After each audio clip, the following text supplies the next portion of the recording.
It's election night in America. But we're not going to be sitting here digging around a bunch of political polls. No, we're going to be looking at the all important Metal Dude polls. Some of the feedback that you, the viewer, have been giving me over the last few episodes.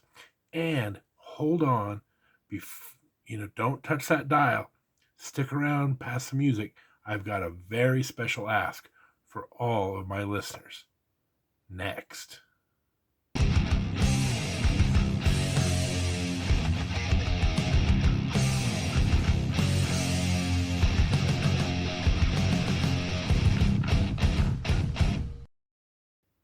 Welcome, metal enthusiasts, to another episode of the Metal Dude Abides. If you're not familiar with this channel, we are going through the history of heavy metal, all the way back from the 60s, all the way to current day. And we're chronicling the best heavy metal year by year. But that includes our current year. And one of the things that I have to say is that even though right now we're talking on this channel a lot about the early 80s, still love my heavy metal music to this very day. And so we're starting to get to the end of the year. And 2024 has been another stellar year in heavy metal. I am starting to put together my best of 2024 special in December. And so I start trying to rank everything and start to put together my lists in November. And that's where you come in. Because one of the things that I do in this channel is not just to, tell people what I think, but it's also to interact with the fans.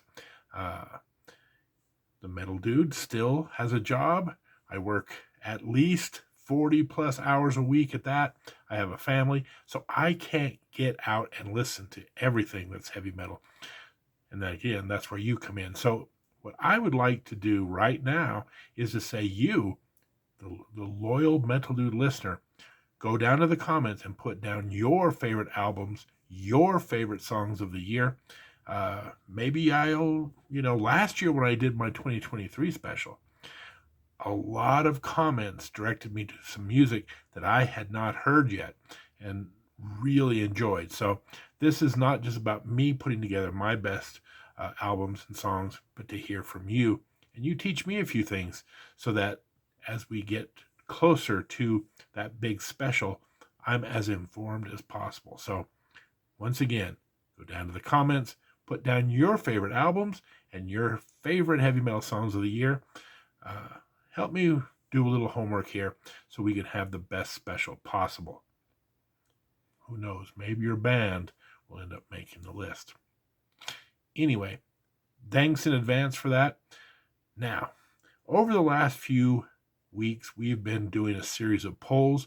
I said we're going to figure out definitively between both of us the greatest albums of the early 80s.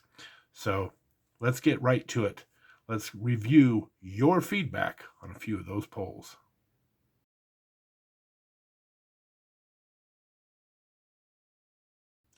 Let's start in 1980, where on this channel I declared that AC/DC had the best hard rock album of the year.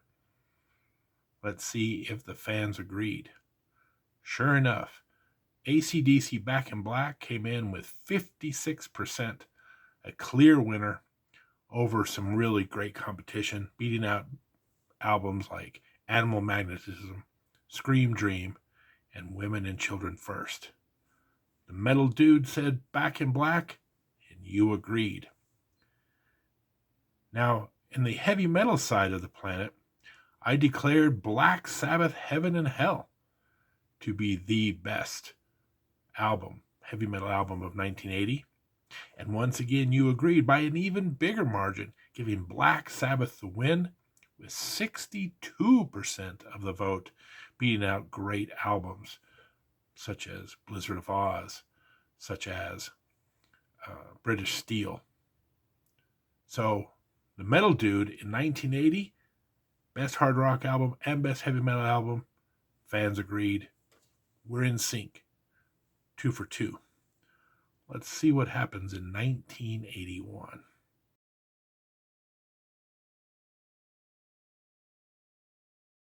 Now, in 1981, we're actually going to have our first disagreement. I allege that the best hard rock album of the year is Def Leppard High and Dry. But metal fans disagreed. In fact, I put out a poll with 4 album selections. High and Dry finished third. I can't believe it. You guys need to go back and listen to Def Leppard a little bit closer. This is an awesome album. But I digress. I'll take the hit here, although I disagree with you. The winner in our People's Choice surprised me. Van Halen with Fair Warning. Now listen, Van Halen, Fair Warning is an excellent album. Maybe the heaviest of the Van Halen albums. And so while I still hold Def Leppard High and Dry in high esteem, I can't complain too much about Van Halen bringing home the prize. And it narrowly beat out Rush Moving Pictures. I expected Rush Moving Pictures to do really well, probably their trademark album. But both ending up higher than my Def Leppard was a little bit disappointing. Now, I also said in this that Black Sabbath, Falling Off the Edge of the World, was the best heavy metal song of the year. And you guys agreed, putting it number 1 at well over 60%. So we'll split the difference this year. And so far, the metal dude and the metal community, we agreed on 3 out of 4. But we also did a few head-to-head battles that I thought were very interesting.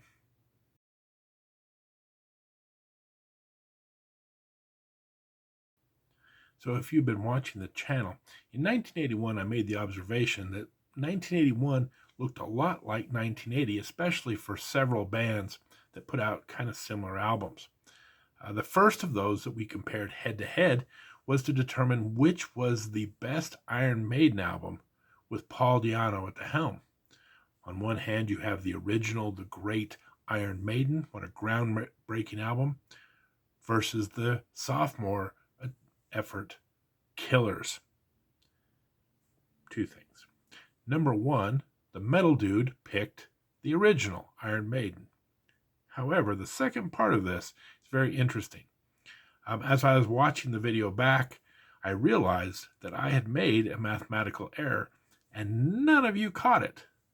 You know, a great comedian said once, don't do live shows with animals or kids, right? The other thing he probably should have said is don't try to do math live on a YouTube channel. I messed it up. But none of you caught it either, which I thought is even more hilarious. Anyway, if you go back and watch the video, I go track by track and line everything up, but I also give out bonus points for various things that I really like about an album. And at the very beginning, when I talk about Killers, I gave them some bonus points for, 1, having one of the great guitarists of all time, Adrian Smith, join the band, and 2, I gave them bonus points for bringing on Martin Birch, one of the great metal producers of all time. And then at the end of when I added everything up, I forgot to give them their bonus points. So technically, if I had done my math properly, I would have picked Killers, not Iron Maiden. Water under the bridge. However, when I put this out to the Metalverse, woof, Killers almost got 90% of the vote. I thought this was going to be, like, I did pick Iron Maiden. I should have picked Killers. I could have gone either way. I even cheated to help Iron Maiden by including the song Sanctuary. And one very astute watcher of the channel said, if you're going to add Sanctuary to Iron Maiden, you need to add Twilight Zone to Killers. Another good point. So I have no problem proclaiming that the Metaverse has made this a landslide for Killers. But I am a little bit surprised at how big of a margin, 90%. You can't get 90% of people to agree on anything these days, but 90% of you said Killers is the best Iron Maiden album in the Paul Di'Anno era.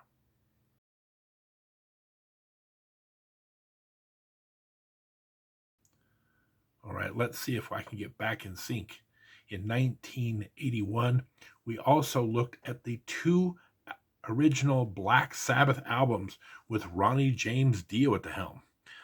I said that I felt that Heaven and Hell was the superior album to Mob Rules. And the Metalverse did agree with me on this one, as Heaven and Hell brought home the prize with 75% of the vote, which again, a little bit of a bigger margin than I expected, but I'm, not surprised at the results. Heaven and Hell is such a beloved album. What a tremendous, and again, winning album of the year in 1980, in a landslide as well. So congratulations to, in this case, the 1980 album won. It was interesting, though. In my own household, the consensus was split between Mob Rules and Heaven and Hell. Again, I thought it would be close. It was a romp.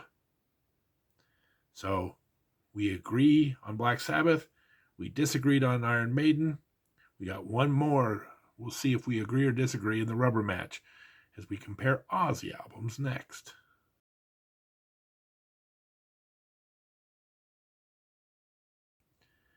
Killers beat Iron Maiden with almost 90% of the vote. Heaven and Hell beat Mob Rules with almost 3/4 of the vote. Two album wars I thought would be very competitive ended up being absolute blowouts. But this one did not disappoint, as we pitted the original Blizzard of Oz versus Diary of a Madman to see which of the Ozzy albums during the Randy Rhoads era would be the best. My take is that the Blizzard of Oz takes it over Diary of a Madman. But I got to tell you, I've been watching these polls back and forth. I put off doing this video because it was so razor thin. And the lead changed hands a couple times. But we're going to have to call it now because it's time to do the results. And once again, you agreed with me. The Blizzard of Oz is the best Ozzy album with Randy Rhoads. But woo, boy, was it close. 52% to 48%. One vote going one way or the other could have absolutely changed the dynamic here. What I thought they would all be close, this one lived up to the billing. Again, one vote separated these two fine albums. If I left this poll up for 6 months, who knows? It could have gone back and forth a few more times. But at the end of the day, the Blizzard of Oz, Heaven and Hell, and Killers won the big head-to-head contest, meaning that 1980 takes it 2 out of 3 falls. So that was fun. Maybe we'll do something like that again down the road. In the meantime, this is the Metal Dude signing off. Till next week, take care.